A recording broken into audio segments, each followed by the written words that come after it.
Një person është vrarë dhe të paktën 14 të tjerë u plagosën kur dronët rusë sulmuan qytetin Ukrainas të Odesës gjatë natës, duke dëmtuar ndërtesa të larta dhe infrastrukturën hekurudhore, kanë bërë të ditur këtë të premte autoritetet dhe prokurorët vendas.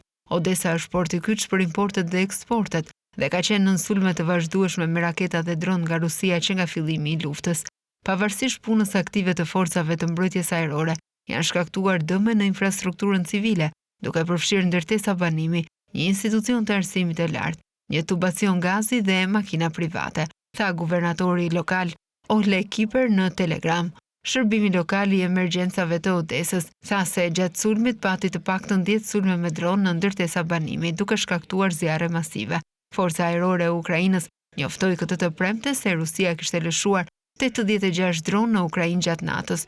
Ushtria e Ukrainës e theksoi se njësitë e saj të mbrojtjes ajrore qelluan 34 dron. Shërbimi i hekurudhës shtetërore ukrainase raportoi se stacioni hekurudhor i Odesës u dëmtua gjatë sulmit, me tela elektrik dhe shina të dëmtuara. Dronët rusë sulmuan gjithashtu arkivin në verilindjet të Ukrainës gjatë natës, duke dëmtuar disa shtëpi private dhe pallate shumëkatëshe, thanë zyrtarët e arkivit.